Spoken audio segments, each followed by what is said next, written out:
name is Kambi Zedamad, and I'm really just the footnote to my wife who just spoke. I was born and raised in Lower Merion. I'm a psychiatrist, I'm an educator, I've worked in the addiction population, I've worked in the criminal segment. I know a lot about de-escalation. I know what it's like to get my ass kicked when I didn't ask for it.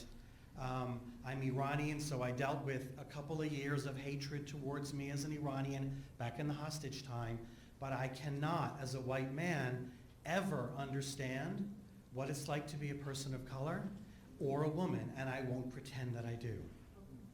I won't attempt to say again what everybody has already said so much better than I would. The merit of everything that's already been said from all sides of this dialogue, from the police to every grievance and suggestion that has come, I actually embrace. I think they all fit together. What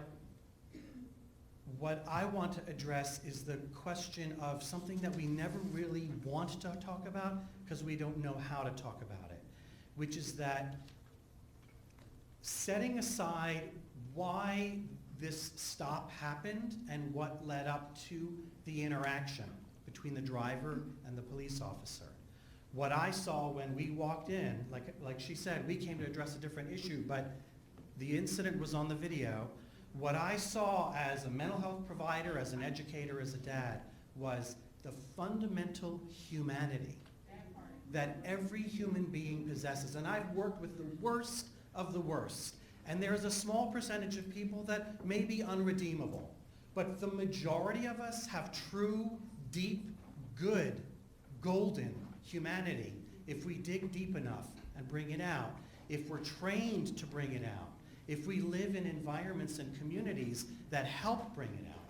And I think this is the issue, because we need to have the discussion of how do we train everybody, of course the police officers, but everybody, because the issue of race, the issue of aggression, the issue of trauma, the issue of gender oppression, the issue of every oppression and prejudice is based on the fact that most of the day, most people are not in touch with their best humanity.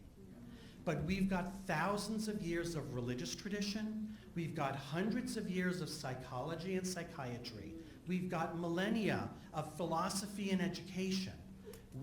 There are solutions. I see it happening in the work that I do. And I think that it's possible that we raise the level or deepen the level of dialogue as well as action, and perhaps the board consider pursuing a path of bringing together leaders of faith communities, educators, therapists, whatever you think might be worth bringing to the table to discuss, not in some like ivory tower sort of bogus kind of rhetoric way, but how do we on the ground begin to train people to be people first? Okay, you've got a skill set. I got the skill set of a psychiatrist. You've got the skill set of a cop. You've got the skill set of a lawyer. But that's just in your toolkit. That's not what you are. But that's not how we operate. How do we retrain people to do that in the professional environment? This is something worth addressing and looking at, and maybe even being a national leader for, since we are sort of the best in other things nationally.